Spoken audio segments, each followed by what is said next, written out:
All right, guys. So a little bit different today due to unforeseen circumstances, at least on my part, and probably on most of yours. I had to cut class short. If you're not sure why or what any of that means, there's a part one for today. You want to go look at that. To my online students who have to sit through some of that, and I say have to sit through because you clearly weren't involved in any of the issues from today. It's not much of the video. I mean, it's probably more than you appreciate, but all that is to say, part one, this is part two. Part one lays out some very general sort of points of interest, I suppose, in Body and Soul.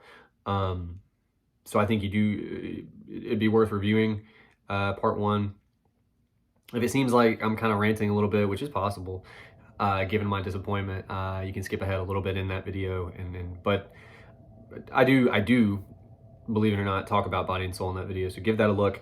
All that is to say, I'm going to try to just jump right into the poem here, with the assumption that you are at least somewhat familiar with part one and you've actually read the poem.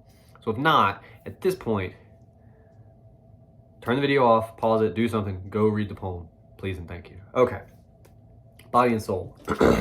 I gave you guys in that previous video three sort of primary concerns, like we've been talking about these poems before, right? If you're going to look at bigger picture stuff, that's not to say there's not other things going on in this poem. For instance, we didn't even bring up fathers and sons, but the poem kind of begins and ends by talking about fathers and sons.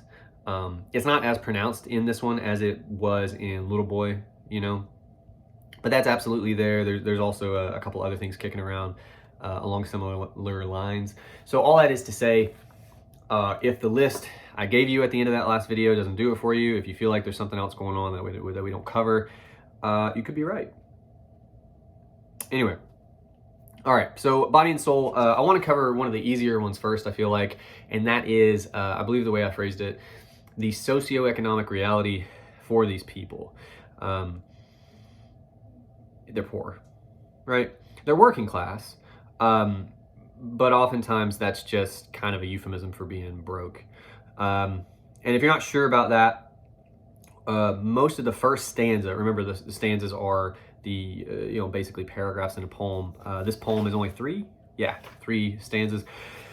So the first stanza is a lot of world building, is a lot of not just a little bit of like who these people are, but a lot more of the life they have and what it looks like. Some of the lines I would hope you guys are starting to pick out here. Little white rent houses is where they live. So they don't even own their homes, they rent them. Why does that matter? I know most of you, if you're not living with your folks right now, you're probably renting. But think for a minute about how that resonates. Like, what are the connotations? Even what I just said, I expect if you guys aren't living at home, which some of you are, no hate there, it's ride that bike as long as you can, you're renting. Why do I assume that, and why is that probably a fair assumption? Why would it be weird? Like, if any of you have a friend that's your age and they own a home, you're like, what? Like that woo. Sorry about that, I got a little too into it. Anyway, yeah, it would blow your mind just like that, right? It'd be crazy. Why? And the inverse would also be true. We kind of expect adults, older folks, as these men clearly are. At one point, the poem says these were men's teams, grown men. Like, it doubles down. Like, they're fucking capital A adults. Why do we expect them to own a home? There's something about money, obviously. It takes more of that to own a home rather than rent. But it's also, and it's kind of a chicken egg scenario here, but it's also about stability, right? If you have the money to own a home, and also if you own a home, your situation is just more stable, for reasons that I would hope are somewhat obvious. And all of that is to say, their situation is maybe not super stable, at least in the way, again, that many of us would assume for someone who's like in their 40s or whatever, which is kind of how, roundabout where I picture these guys, right? Because they're old enough to be called grown men, but they're not so old that you know, they're playing baseball. Like they're, you know, so they're, you know, 40 something, something like that. That's how I picture it. Anyway, little white rent houses. I also want to actually draw your attention to little white rent houses. This is kind of a deep cut, but one that you guys will probably miss. Little white rent houses, they all live in the same kind of house. They're all renting and they're all the same damn house. And it's likely that these are company houses. This is a thing that doesn't happen nearly as much anymore because companies were taking crazy advantage of their employees. Surprising, I know. But oftentimes the companies would have towns, like a place, like if it's named Commerce, there's a good chance that that's a company town, right? You work for a company, they pay you in like company money that you can only use at company stores, and you're also paying them rent. Like basically they find all these ways for you to pay them back for the pleasure of working for them. Like it's as screwed up as that sounds. And it sounds more than a little bit like these guys, these families are living in that kind of a place. So their prospects are dim, to say the least. And then on the very next line, little white rent houses to return to where their wives complained about money and broken Kenmores. And if you're not sure what a Kenmore is, which is possible, you guys are young, look it up. What's a Kenmore? It's a brand name. They make appliances, kitchen stuff, washer and dryer. They probably make water heater. They make all kinds of appliances. Well, there's two things going on here. Number one, again, they don't have money. Because if they're complaining about about money and broken Kenmores, they also just don't have the money to fix that stuff. But what it also tells you a little bit here, we get a little bit more of a look into what their wives' lives are like, right? What's the primary concern the wife has in this first stanza? Money, because especially when you don't have it, that's a big concern. This is America. That's just how it works. But also broken Kenmores. What is she doing? Again, this is mid-20th century, middle of America.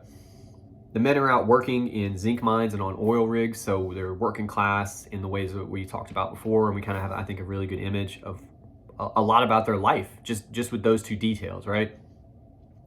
In similar ways, though, to a place and time like that, what do you think the women's lives are like? They're complaining about broken Kenmores. They're at home, right? Like, it's a big concern because it's a big part of their life. But it's also the fact that they're complaining to the men. What does that suggest? The wife's responsibility in this poem, in this world, is home life, you know, all that stuff. The man's responsibility is to pay for it.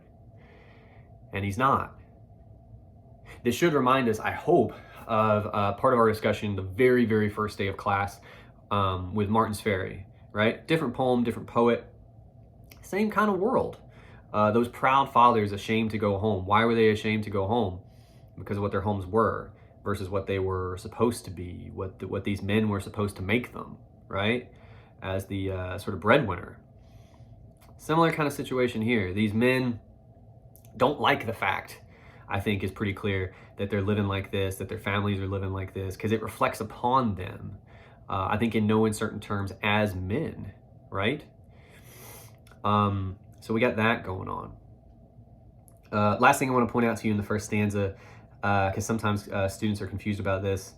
They lay in bed there at the end of the first stanza, stroking, the wife is stroking her husband's wrist tattoo, which is an interesting detail. And smoking Chesterfields from a fresh pack until everything was okay. I love that detail, until everything was okay. And I was like, oh, that's kind of nice. And it's like, well, it is nice, I guess, that their day ends like that on a good note. But also, as with any of these poems, language is important. Until everything was okay, not everything was awesome or things are going to go my way. No, everything is okay. One argument you could make there is the high bar for their lives is fine. The best they can do is okay. That's not great. That's not great, right? Like that kind of...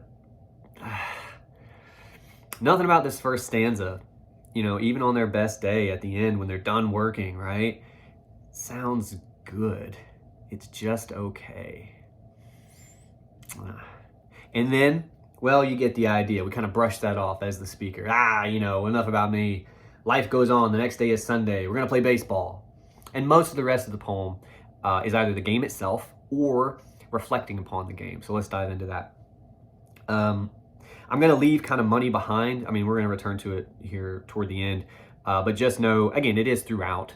It is the lives these guys lead. But I hope I've kind of painted enough of that picture for you. Now, I want to talk about facts and truth. I pointed out in the first video in class, the second and third lines of the poem, nuzzling the facts but mauling the truth. That's weird. It's not unlike proud fathers ashamed to go home, right? Like these two statements don't make sense next to each other, and yet they are. So we have to solve that somehow. It feels a little bit like a riddle. Like, how can these two thoughts coincide? Well, there's a couple points. I'm gonna have to find them. Hang on. It is a longer poem after all. All right, so make sure I give you the right third stanza? Yeah, third stanza. The stanza beginning, but why make a long story long? And it's a long stanza, actually. But if you get about 10 or so lines down, it's right after we find out the boy's name, Mickey Mantle. Not all of you know who that is. He's a Hall of Fame baseball player. He's very dead, but he was very good. Widely considered, even today, one of the best baseball players ever. Now, this is going to feel like shade. It's not. I don't care about baseball. It's 2022. This is America. Most people agree with me. But I know who Mickey Mantle is. I know he was a big deal. In the way that any Hall of Fame lacrosse player is probably just a million times better athlete than all. You know what I'm saying? Like, it's still impressive. Even if you don't like baseball, don't know who he is, look him up just for a second. Check out his Wikipedia. He was a big deal. Okay. All right. So they find out his name is Mickey Mantle, and the speaker says that didn't mean anything to them because he's not Mickey Mantle yet, if you take my meaning. But when you read the poem, especially if you know who he is, you're like, oh shit. Like it'd be similar to if one of your dads was like, yeah, we got smoked by this kid at the court one day. He told us his name was LeBron James. You're like, oh, wow, like, yeah, he's 15, but he's 15-year-old LeBron James. Like, it matters. The suggestion also, though, and I hope LeBron James, the example, helps, LeBron James was always LeBron James, even when he was 15. Did he get better? Did he get bigger? Yeah, but he was still, like, he was born as LeBron James. Like, it didn't just happen for him one day. The light just came on. No, he was fucking LeBron James his whole life. So was Mickey Mantle. It's that level of greatness. Just something we hear about and we might know a little bit about, but it's nothing we mere mortals, can really comprehend in the way that they would, right? Because they live it. And that comes right before, and that's the story, and those are the facts. But the facts are not the truth. So we've returned to that idea. And I think, so I got to drink a little bit. I think the speaker's trying to help us here define those terms a little bit. Because admittedly, the second and third lines don't give you a lot. They just tell you they're different, but they don't really tell you how. Here the speaker says, and that's the story, and those are the facts. So let's start there. What are facts? The sky is blue. My house is empty currently, which is the only reason I can film this. Because it's usually screaming otherwise. Happy screaming, but screaming. I'm in my 4-year-old's room. If you can see behind me, there's like kid stuff back there. Those are facts. They're details and they're accurate, importantly. That's what makes a fact. But we liken that to the truth. The speaker tells us here, the facts are not the truth. So again, he's doubling down on the fact that they're different somehow. But at least he's told us what he means when he says facts. Facts are the story. These guys played a game of baseball. The other team knew that this kid was legit, but played it off. He'll be fine. He'll make a game, they say. And the guys are like, yeah, okay, yeah, sure. And he's Mickey fucking Mantle. So they get rolled. That's the story. Those are the facts. That is accurate. That all happened. But it's not the truth. The truth, according to the speaker, is something else. And we're going to have to kind of solve for what that is.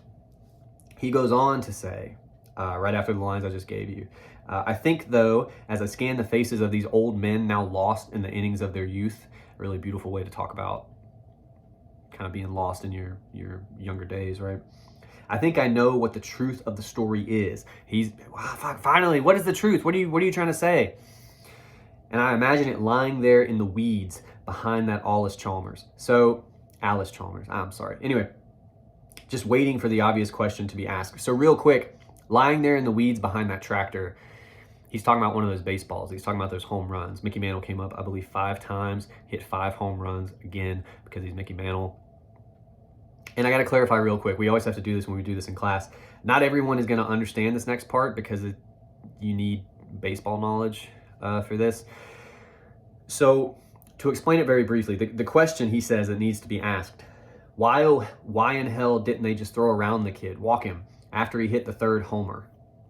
What he means is, in baseball, you got strikes, you got balls. I assume everybody at least kind of knows that. 3 strikes and you're out. If you get 4 balls, you take a base. Like, you just walk to first. There's a strategy where if a guy is really hot, like he's on a roll, or if he's just really good and the guy behind him isn't as good, you might occasionally walk him intentionally. You just give him 4 balls, nothing he can hit, just like so far outside, so far off the plate, there's no way he could hit it, and you give him a base. Because giving him first base is better than him taking all 4, which is what he's going to do if he goes yard. That's what they should have done, according to the speaker, right? He said, and this is interesting, I just want to be clear, he says the truth of the story is somehow wrapped up in that question. Why didn't they walk him? They could have won. He got 5 runs on his own. We don't mention RBIs, which just if other people were on base, but like he's a machine. He's murdering them on the scoreboard. You can neutralize him. Give him a base. Good luck. Good luck with that. You just take your base. But they don't. And the speaker spends an inordinate amount of time talking about why. So it must, at least to the speaker, really matter. Let's look at these. We got to look at these in turn. Why, oh, why in hell didn't they just throw around him? Anybody would have. Here's a little more of that socioeconomic reality. Especially 9 men. That's how many people are to a side on baseball. Especially 9 men with disappointed wives and dirty socks. If you only had 2 details to describe somebody's life, and those are the 2 you pick, that feels significant. Disappointed wives and dirty socks and diminishing expectations. That's the 3rd detail. For whom winning at anything meant everything, which of course suggests pretty strongly that they never win. And of course, I think you could apply that pretty broadly, right? We're kind of not talking about baseball at this point. We're talking about more than that. Winning at anything would mean everything. Men who knew how to play the game, who had talent, when this other team had nothing except this ringer who without a pitch to hit was meaningless, and he's trying to break down for you, like, again, just give him the base. They could go home, meaning if they had walked him, they could go home with their little $2 side bets and stride into the house singing, "If you've got the money, honey, I've got the time," with a bottle of Southern Comfort under their arms, and grab Dixie or May Ella up, just old white lady names, and dance across the gray linoleum as if it were V-Day all over again. We're going to have a party. They would be so elated, according to the speaker, that the scene coming home would look like this. Now, it was maybe 10 minutes ago in the video. It wasn't terribly long ago. Think about what their high note in their lives is usually like. It's there in the dark. She's rubbing his wrist tattoo, smoking, and everything is okay.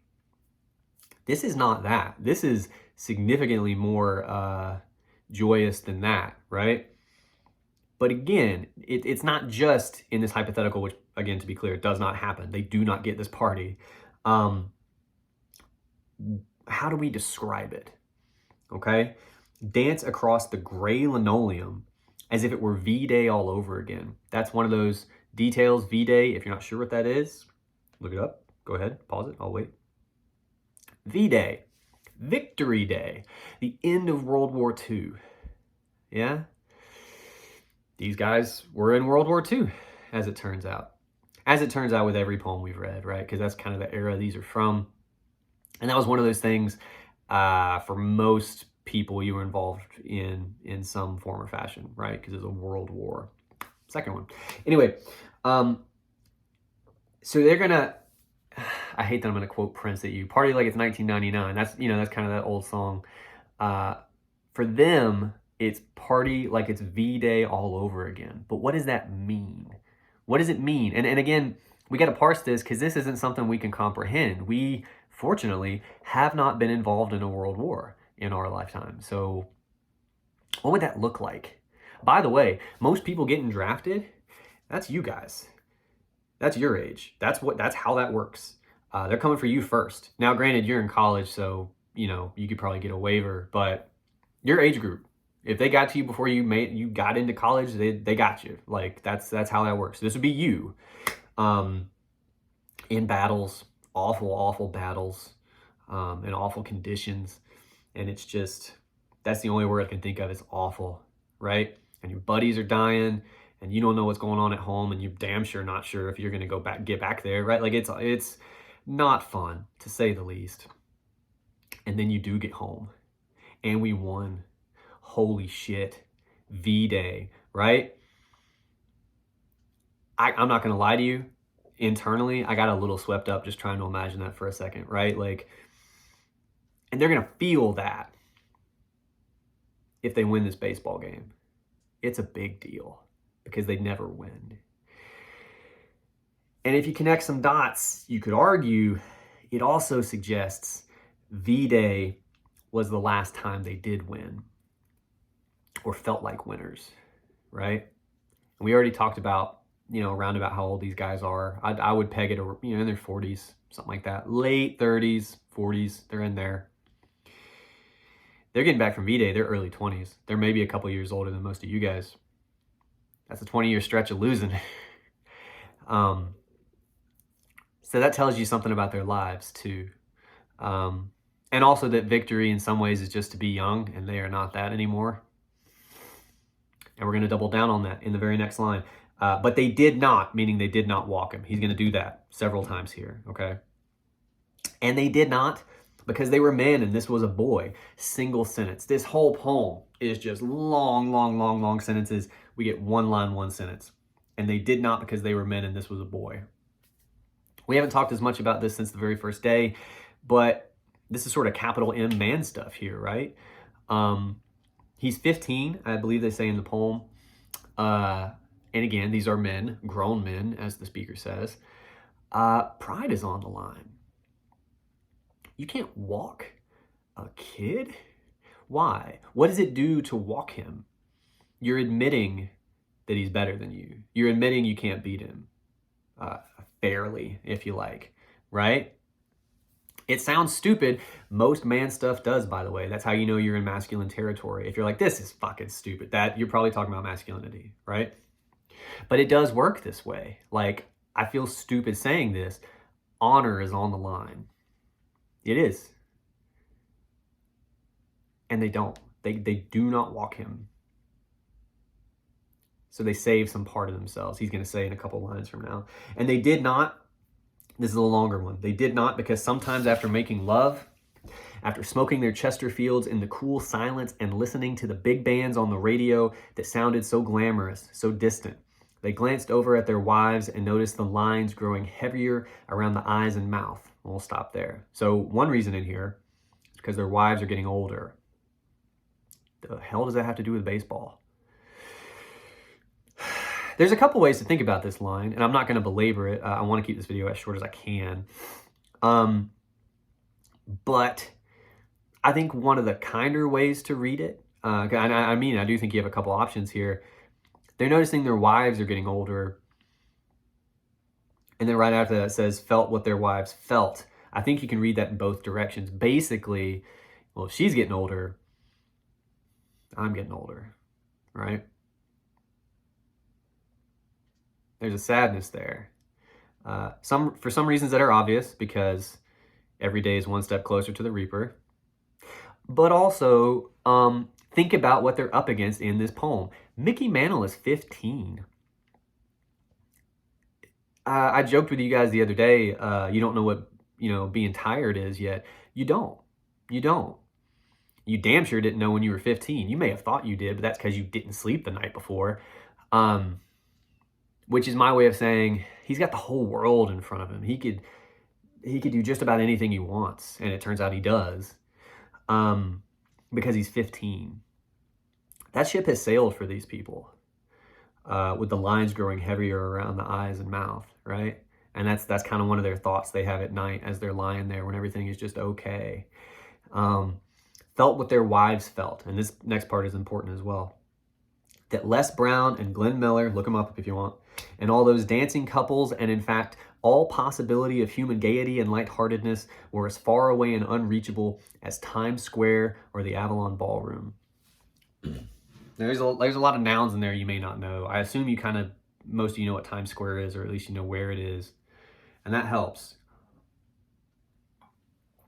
Times Square is in New York City, right? I've been there, not much to write home about. It says it's as far away and unreachable as Times Square or the Avalon Ballroom. So let's start with something easy. Where are these people? Oklahoma. Commerce, Oklahoma. Where is that? Who cares? It's Oklahoma. That's sadly all you need to know. If you take that information and couple it with the fact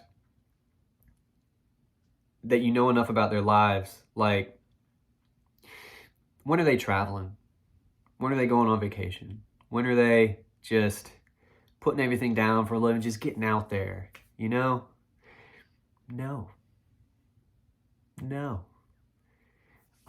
It is far away, and the speaker says that several times, but it's unreachable.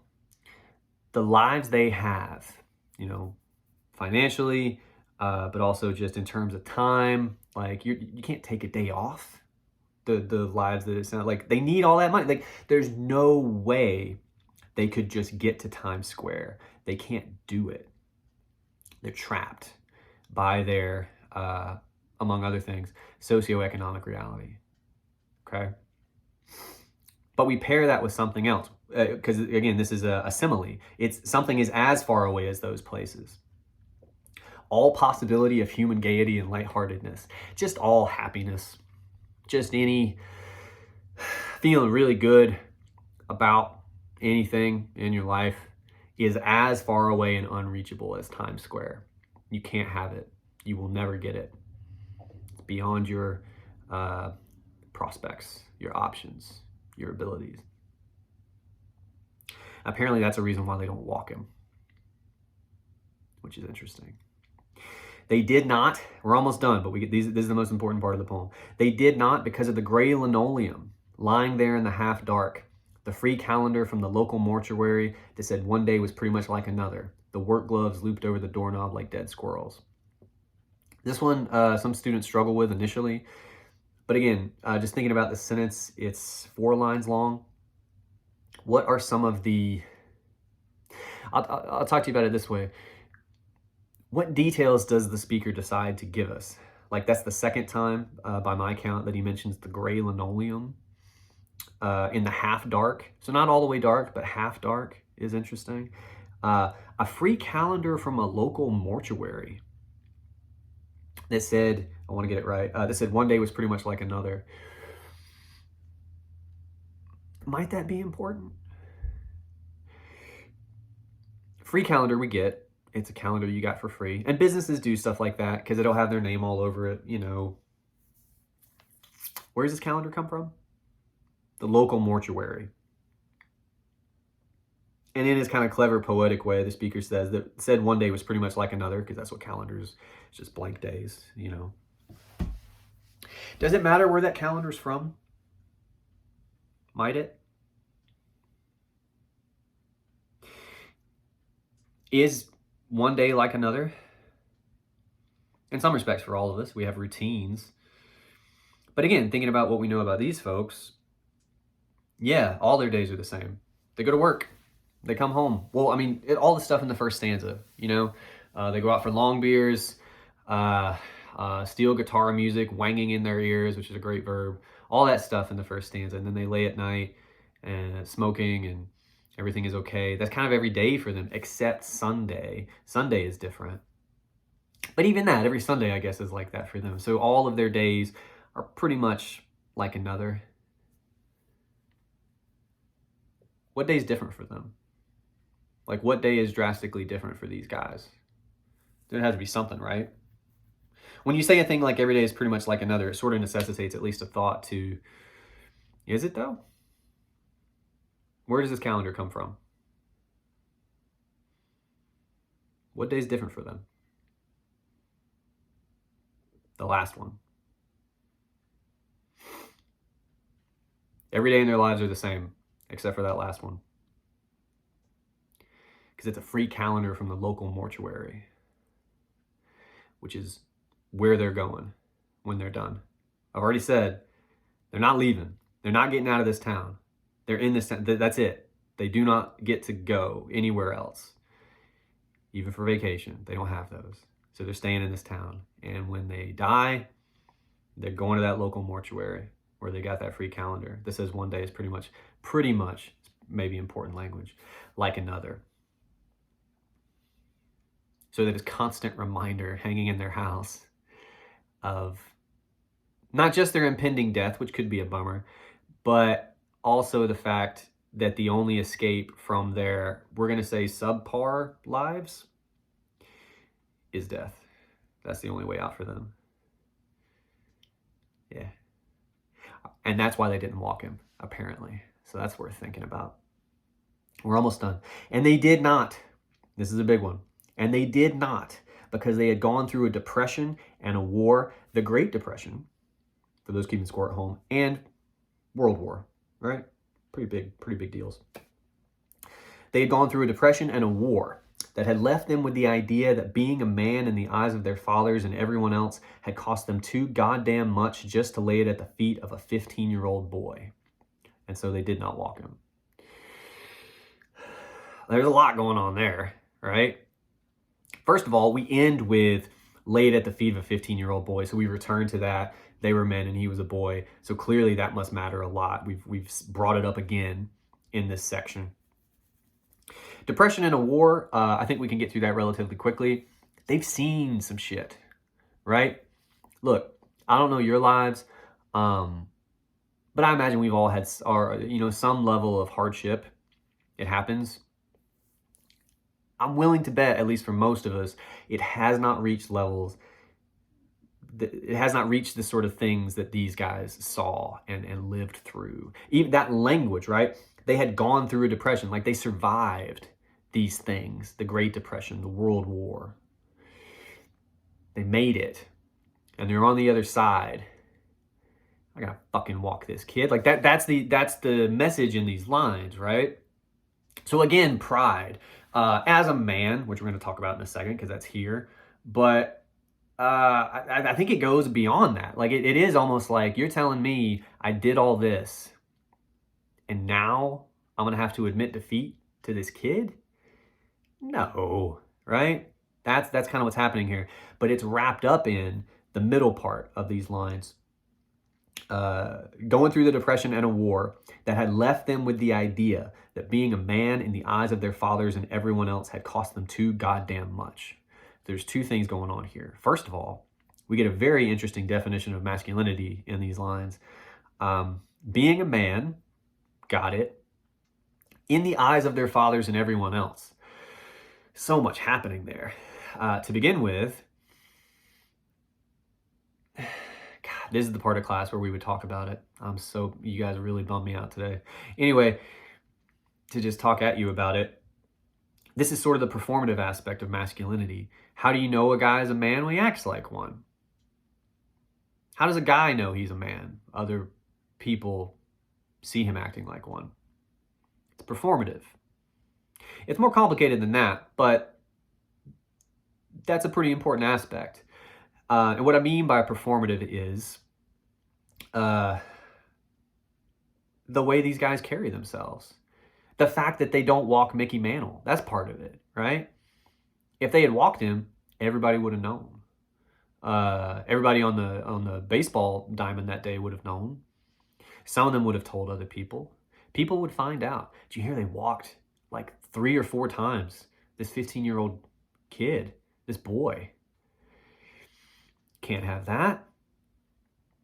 We're talking about losing your man card now. And look, I say it that way intentionally, but again, because it does sound stupid, it does sound small and petty. But think about these guys, their lives, not just what they've been through, which is what we're kind of focused on in this section, but where they are now. They haven't won in 20 plus years. That's a nice way of saying they're losers.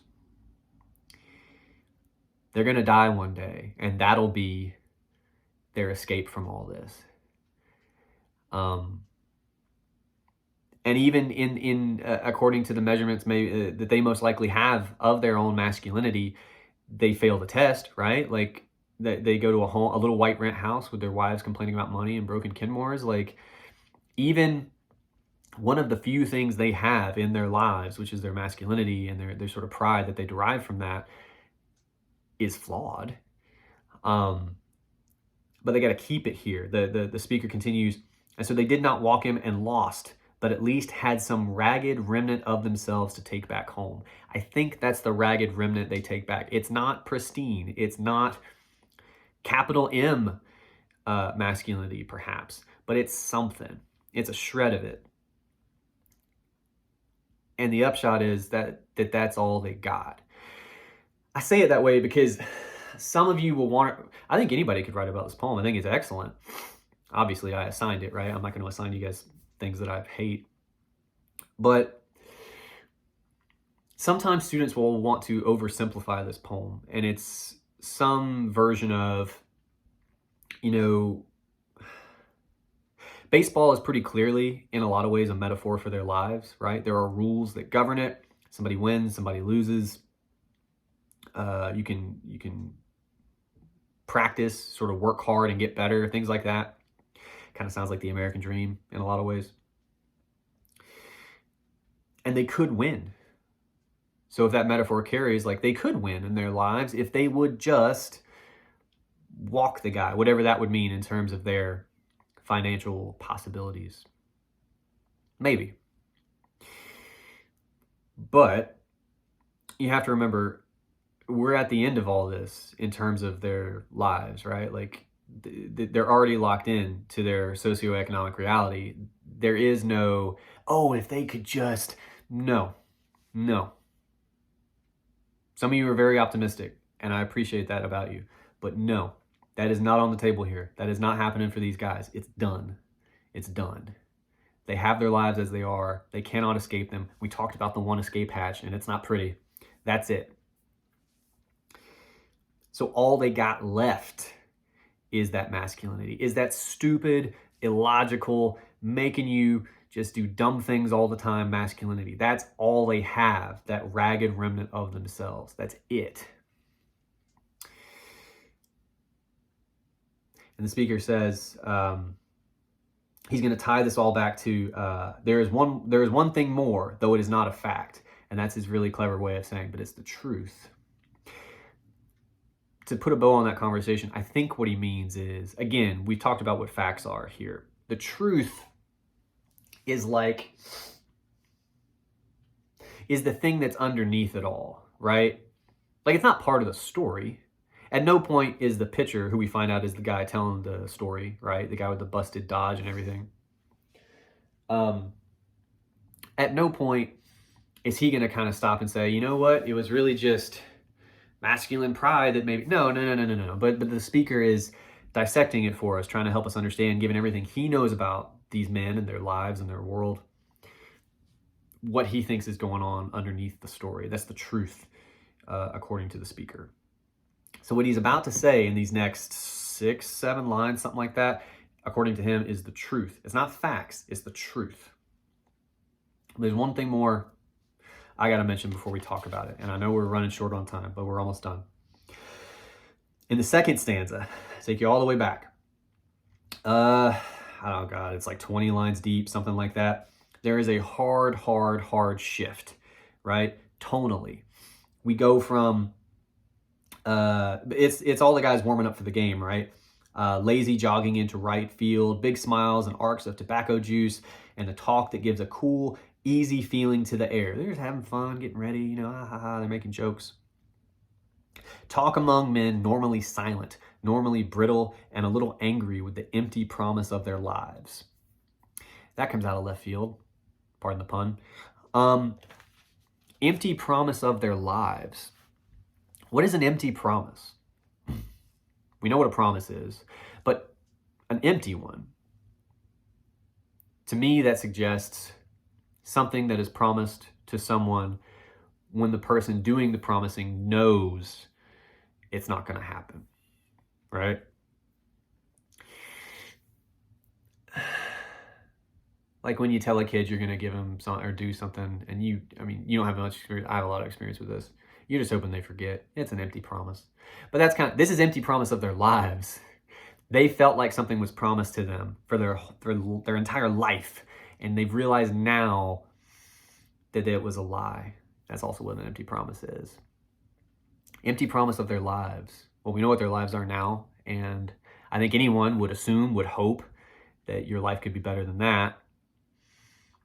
And they did. But it was promised to them by someone or something. Again, that returns me to the American dream. Work hard, do it for long enough, you'll succeed, right? Is kind of the gist of it.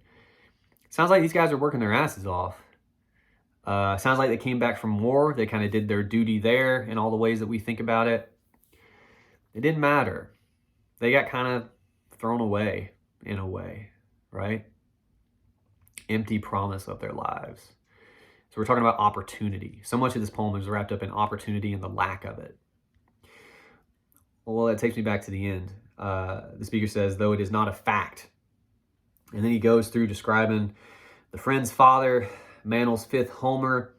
And we find out right here that the man telling the story, this man with the half-orphaned children, the worthless Dodge, it's the pitcher, right? That's kind of a neat little reveal at the end. Has also encountered for his first and possibly only time the vast gap between talent and genius. Has seen as few have in the harsh light of an Oklahoma Sunday, the blonde and blue-eyed bringer of truth, there's truth again, who will not be easily forgiven. So two things. We get truth coming back at the end. We got to talk about that. But before that, talent and genius. We got to parse those terms. The speaker actually mentions earlier in the poem, might even be in the same stanza. These guys had talent. You know, they're good. They're not scrubs. And it sounds like they play every week. And at the very least, I would think they're like in semi-good shape. They work manual labor. They're, they probably hit a ball. They can probably do all that. So that's them. They're that side of the equation. But apparently there's a gap between that and genius. Genius means a couple things. Colloquially, these days, when we hear it or say it, we usually just mean it's like a really smart person. That's kind of a bastardization of what the word actually means. And again, you can go look it up if you're so inclined. But basically, classically, genius meant legit, back in the day, it meant something akin to a spirit. Either inhabited you or watched over you. Like you were so good at a thing, whatever that thing is. In this case, baseball. It's almost supernatural. Like it's not, and again, I made the joke when I was talking about LeBron James, like we mere mortals. You see me on the court with LeBron James, you're going to have a good time watching that. It's going to be funny. Because it's almost like we're not the same species. You know what I'm saying? Like it's on that level of difference. And look, I'm pretty okay at basketball. Not to like toot my own horn. LeBron James would fucking crush me, right? It wouldn't even, he might feel bad. That'd be my hope. That'd be my only shot if I could play on his sympathies. I'm like, please, Mr. James, my kids are watching. If I could somehow, maybe that'd be it. Appeal to him as a human being. But as a basketball player, no. Even if he was 15 and I'm like a grown man, no. That's the gap between talent and genius. And what's at the heart of it, you can work for talent. You can work at it. You can get better. You're born with genius. Mickey Mantle is only 15. The other way to read that is, how long has he been playing baseball? Say he started when he was 5, which isn't super likely at that time. But say he did, and he played a ton. He's been playing for 10 years, tops. These guys are in their 40s. How long have they been playing? Decades. Decades. They should be better, right? Stands to reason. And yet, he was born better. He was born gifted. We have that language. It was given to him. He didn't work for it. That's what that means. It's not fair. It's not fair that I'm not LeBron James. I'm sorry. But it's not, right? Like that's what it is. That's at least part of the truth, I think, to wrap this up. That's the truth we're talking about here. He's the blonde, blue-eyed bringer of truth. The truth is that he will not be easily forgiven for by these men. Some people are just born with more opportunities, more abilities, however you want to define it. And it's not them. And he is going to go to Times Square. He's going to famously play for the Yankees. He's going to go to New York City. How? Because he's good at baseball. Because he was born with those abilities. That's it. Nothing about his life. And I'm not saying he doesn't work but not right now. Not when you're 15. He hasn't done it yet. But he's going to. So all the human gaiety, lightheartedness, it's not distant for him. He's going to where it lives. He's going to play baseball there and get paid a bunch of money to do it. And they're going to listen to the radio about him, right? Because he was born with it. So there's a big question here. There's just to end the video on exploratory note. There are some big questions here about the American dream. It's not as popular these days, but back in the 30s, 40s, 50s, 60s, people still really bought it, I think. These men really seem to. But they feel like it was an empty promise now, according to the speaker. That seemed to be an empty promise for Mantle, right? So that's going on. Questions about the American dream and or how it gets wrapped up. That was a cat sneezing. How it gets wrapped up in masculinity and how it works for these guys. So for instance, you wouldn't have to go this in, you don't have to tie all these things together necessarily, but one idea might be, what is the American dream for these men? Work hard, be successful. But how do they measure their success? It's money. And what else is that wrapped up in? It's wrapped up in their masculinity. A big part of their masculinity, to be successful as men, in other words, they kind of have to make enough to provide because that's part of the expectation. Well, that also supposes that's part of that promise they're talking about. So to bring it all the way around, the American dream for these guys is to work hard enough, not just at their jobs, but at being men, right? In the eyes of their fathers and everyone else, to be a success, right? That would make it happen for them because they put the work in, the time in, the decades. And now they're at the end of those decades and they realize that wasn't true, that it was a lie. The other thing you could think about, and again, there's all kinds of stuff in this poem, but I want to wrap it up with something for you. The other thing you could think about is this question of this ragnant remnant of themselves, and the fact that masculinity is all they have, but it's a double-edged sword, I think. It keeps them from walking Mantle. It keeps them from winning the game. And again, if you continue that metaphor, you could maybe try to argue, although it'd be kind of tricky. Sorry, a cat showed up. It could be kind of tricky to talk about winning at like the game of their lives, because again, it doesn't seem like that's as doable. But anyway, the point I'm making to you, if you want to talk about masculinity specifically and how it works in the poem, how it works for these guys, you can, but you'd want to be careful that you don't oversimplify it. So many students I have want to say it's just toxic because we have that goofy language. toxic masculinity definitely exists, but masculinity in and of itself is not toxic. That's ridiculous. Nothing is all bad, to just put a pin in that. But I think it's interesting for these guys in all the things they don't have, because that's really what the poem is about. That's like the one thing they got left. And so you kind of see what the stakes are of that baseball game, of whether or not they should walk him, and why it matters.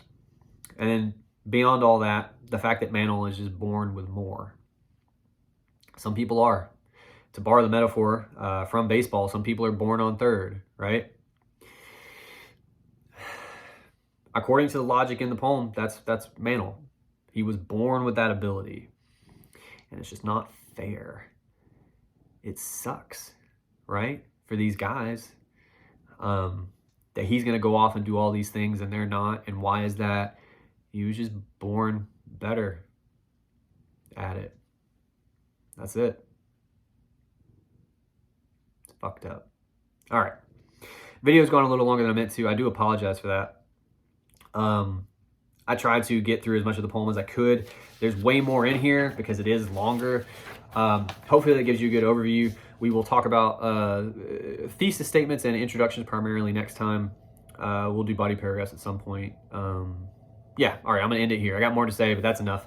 I'll see you guys on Tuesday and or online. Yeah, thanks.